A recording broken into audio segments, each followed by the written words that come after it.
Hey, what's up everybody? It's JD with JDGTV, and today is a new episode for stuff. Yeah. Um, so today I kind of want to talk about like what it's like to be in a wheelchair, because I can only imagine what you guys think of like being in a wheelchair or how I deal with being in a wheelchair, and it's pretty tough to be in a wheelchair. My whole life was like shifted and altered, and I didn't even know that I was paralyzed when I first got to the hospital, because when I woke up out of a coma, I heard my mom and the doctors talking, and they were like, "Oh, he's gonna go to a gym so he can work out."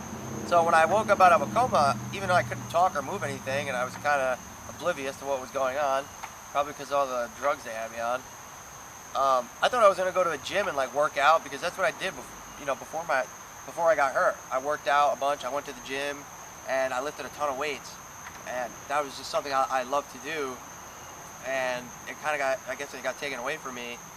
So when I got to the rehabilitation center and I realized that it wasn't a gym, I was kind of bummed out. I was like, shit, this is reality, and I wish I was in a fantasy, because this place is it's terrible. The nightmare-ish place.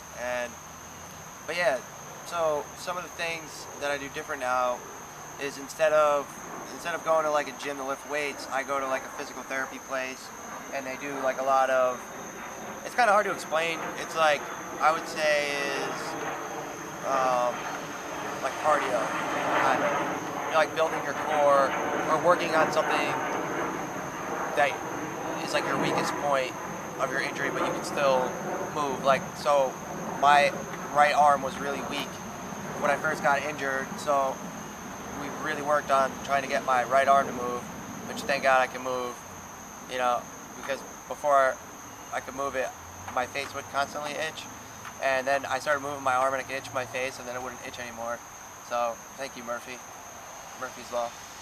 But so even like going to the bathroom is different. It's not like, oh, just going to the bathroom. It's kind of like a big deal.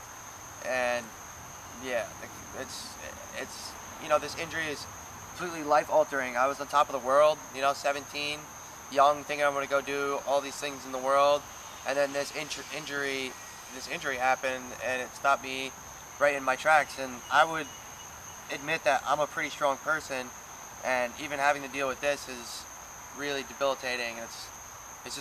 It's work every day, and every day is progress. Every day is a new experience for me. I wanted to join. I was gonna enlist to the Marines. There's a couple things I wanted to do after that. Maybe become a cop, or even get into acting and modeling, which I did when I was a kid, and I was pretty successful at it. So I figured that could be a good niche. And I never got to do those things because of the injury. It's just hard even trying to get a job. It's hard because there's not much that I can do. So everything that I wanted to do physically, I now have to do mentally, like going to college, get a degree, and do something that requires my brain. Not that any of the other stuff doesn't require the use of your brain, but you know what I mean. I was like, I was a hands-on person, and now I'm a brains-on person. So it's a weird switch, being forced to do something like that. But even, let's see, like even hanging out with friends is not the same anymore, because you just can't do like a lot of the things that your friends want to do, and I can't get to certain places without having like a handicap accessible van. And when people are going out, no one wants to drive, and obviously that's understandable, because you want to go out and have a good time. So that's another reason it's pretty hard. And then there's places that aren't handicap accessible. Then also I might have someone's gonna have to just help me out through the night, and I can understand that being a little hard on someone, especially when they're younger. Maybe if you're older, you're more relaxed, you're more mature, and you've been around the block, so you've seen things that other people haven't, and you're more understanding. But when you're young and dumb, I guess it's understandable. And yeah, but like there's so many things I want to do, and then I realize, shit, I'm in a wheelchair and I can't do that, so I need to find an alternative to those things.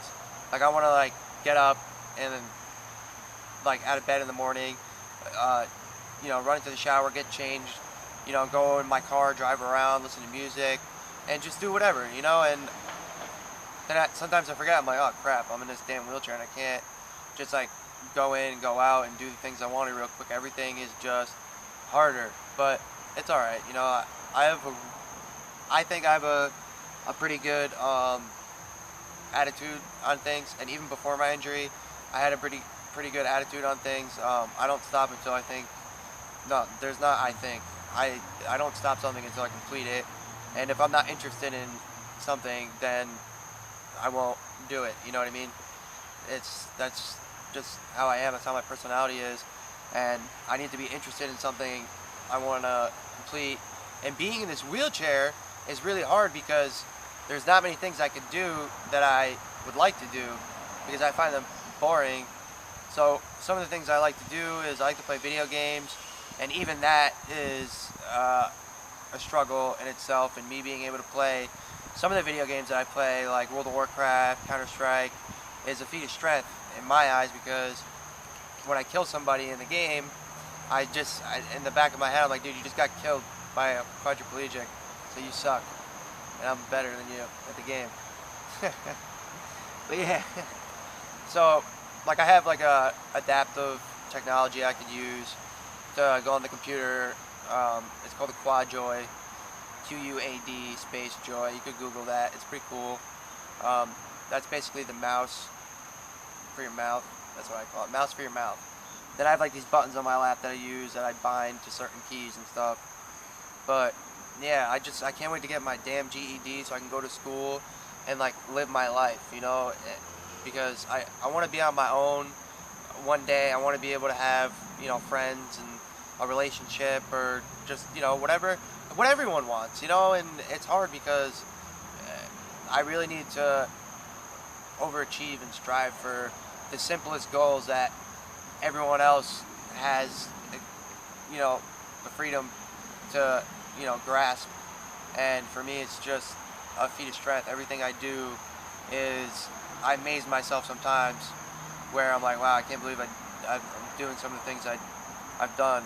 It's just because it's mind-boggling, this injury, it sucks, and there needs to be a cure for it already, and that's why I make these videos, because I want there to be awareness. I want people to know that I'm not just rotting away somewhere. I'm a person, I'm living, I'm breathing. I have emotions, I feel, I love, I laugh, I get mad. I'm as normal as anybody. My body doesn't work the same, and that's the thing that sucks the most is I'm basically imprisoned in my own body, and it's not like I would gladly take a 10-year sentence in prison than having this live like this the rest of my life, because I know there's a light at the end of the tunnel. Eventually I'll get out and I can live my life again.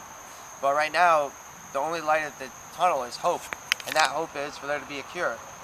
So that's what I'm going with, and that's what I hope happens. And if it doesn't happen, then in my lifetime, I definitely think there will be a cure for this injury. And when there is a cure for this injury, there's going to be a lot of happy people in the world that don't have to deal with this injury or even have to know about this injury, because I wouldn't wish this injury on my worst enemy. It's debilitating, it's draining, it's stressful, it's depressing. There's just so much that comes with this territory. It's mentally, it's everything. Everything. People complain about their nails not being did or their hair don't look good. Trust me, that's my last thought of when I get up in the morning is my hair look good, and are my nails done. I bite my nails, so I don't have to worry about my nails. So, well, except the left hand. My mom has to clip them, but my right hand, they're pretty good. They look pretty perky. But yeah, so I guess that's really it. I feel like I'm going a little bit over with this video in time. I kind of like to keep my videos short, but always remember, do research on spinal cord injury. Become part of the spinal cord injury, following it. It's something that doesn't have a spotlight on it, and I'm trying my hardest.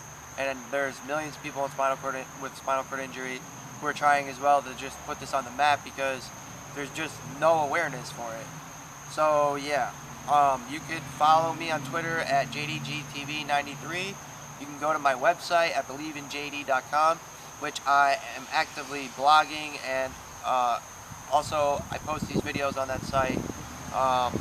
And you can also go to my Facebook. I'll leave a link in the description down below, so you can go there.